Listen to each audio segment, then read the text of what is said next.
Orzamento Xeral Concello de Vigo, ano 2016. No debate seguiremos as pautas de os anos anteriores en este debate.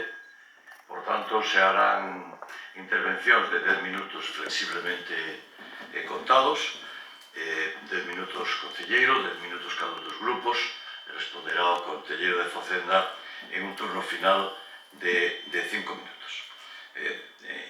Repito, interpretados de forma flexible, con capacidade de que as concelleiras e os concelleiros portavoces teñan o tempo para as súas intervencións. Iniciamos con a intervención do conselleiro de Facenda, señor Aneiros, seu turno, 10 minutos. Destos 19 anos consecutivos de orzamento para esta entidade.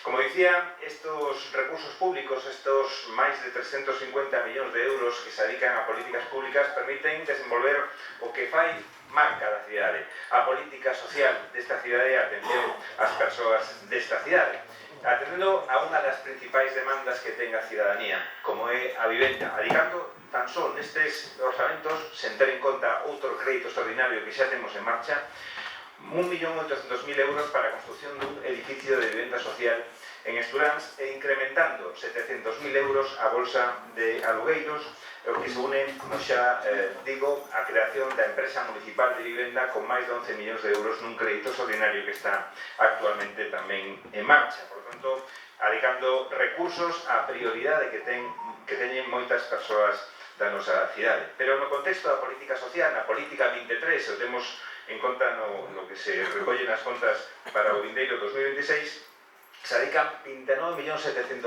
euros á política social. Supón un incremento de máis dun 25% neste apartado do orzamento. No 2026 e con melloras tamén en todo o contexto da vila de Bouzas. En Castrelo, claramente, o Mar de Vigo, para acoller a exposición de Julio Verne que se desenvolverá nos baixos do auditorio. Escrito no papel mollado duns orzamentos que non se executarán como non o fixeron pola súa incapacidade na xestión nos últimos anos. Presumen de que este proxecto de presupostos non xerará endebedamento, pero temos que dicir que é falso.